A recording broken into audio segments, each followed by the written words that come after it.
Merci Madame la Présidente, Monsieur le Ministre, chers collègues. Écoutez, je n'avais pas prévu de faire cette intervention sur ce thème, mais comme le Président Marlex a eu l'élégance de souligner mon début de carrière chez le General Electric, je vais faire le lien avec le texte que nous avons aujourd'hui.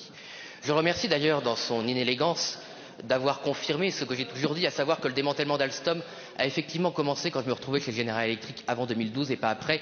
Tous ceux qui ont essayé de me faire passer pour un fou depuis des années en disant que ça avait commencé après mon départ en auront pour leur argent.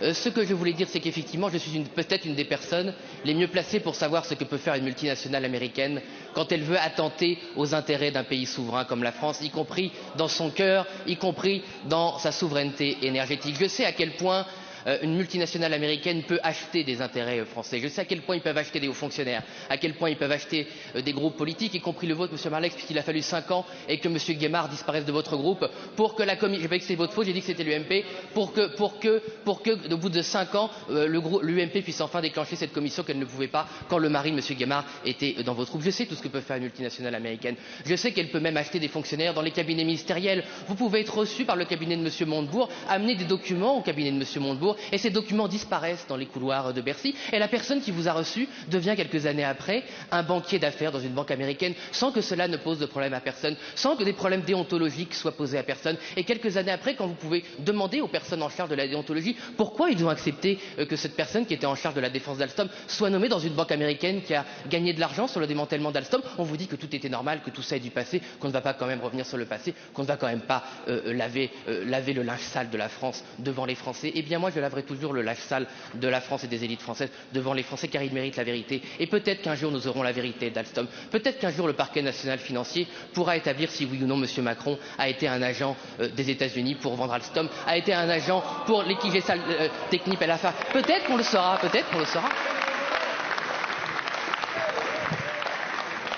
Je sais aussi les pires moyens des ingérences américaines, puisqu'on m'a lancé ce sujet, je ne vais pas m'arrêter, chers collègues.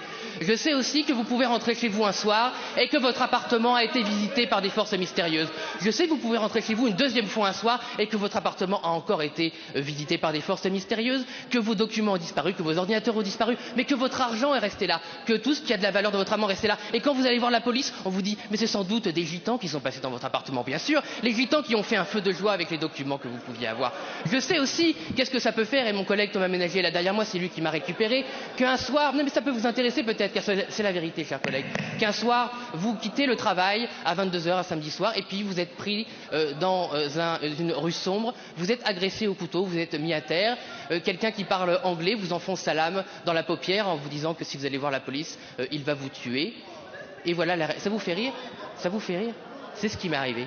Et tout ça, c'est peu ce qui peut arriver à d'autres lanceurs d'alerte qui ont eu beaucoup plus de courage que moi, qui ont fait des choses bien plus graves que moi. Ce qui est arrivé à notre compatriote Frédéric Pierucci, dans votre indifférence la plus totale, retenu en otage dans une prison, dans un quartier antiterroriste par les Américains. Il n'y a pas un seul ici qui a été élu en 2014, en 2015, qui a levé le petit doigt pour M. Pierucci, pas un seul d'entre vous. Vous n'en avez rien à voir. Je parle des macronistes. Vous n'en aviez rien à faire. Et vous n'en avez d'ailleurs toujours rien à faire des années après. Vous n'en avez rien à faire. Vous n'en avez rien à faire que Julian Assange, qui a alerté la presse occidentale, soit retenu dans des conditions inhumaines, des conditions qu'on n'accepterait pour personne d'autre, mais vous les acceptez pour les États-Unis, car vous n'avez aucun principe.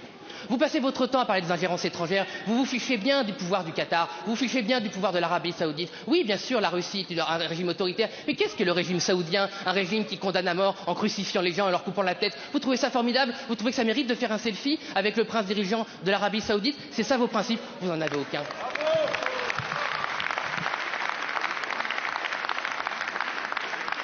Il vous a fallu 7 ans pour découvrir qu'il y avait un problème d'ingérence en France, à ça, pour faire le tour des médias, pour faire peur aux Français aux élections, pour dénoncer les oppositions, ça y a du monde. Mais 7 années pour faire une petite loi, que tous vos mensonges, vos montagnes de mensonges, accouchent de cette souris ridicule qui ne servira à rien. Vous avez demandé aux espions et à ceux qui veulent faire des méfaits en France de s'inscrire sur un registre. Mais bien sûr, les espions, les agents chinois, russes, saoudiens, qataris vont s'inscrire sur votre registre, vont vous prévenir qu'ils vont détourner l'intérêt des Français et ils vont peut-être vous demander l'autorisation.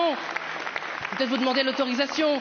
Quel dispositif très efficace? Deuxième dispositif efficace, un rapport tous les 2 ans. Ça nous fera une belle jambe de savoir effectivement que les États-Unis, enfin ça on ne saura peut-être pas, parce que vous ne dites pas, que le Qatar, la Russie, le Maroc et toutes les puissances qui veulent faire leur marché en France nous espionnent. Nous ne sommes pas au courant. Il faudra bien un rapport de plus pour le prouver. Bref, tout ce que vous voulez faire pour lutter contre la dérange ne servira à rien. Vous ne voulez pas lutter contre la corruption, vous ne voulez pas lutter contre la pourriture, parce que la pourriture est au cœur de votre système. Merci.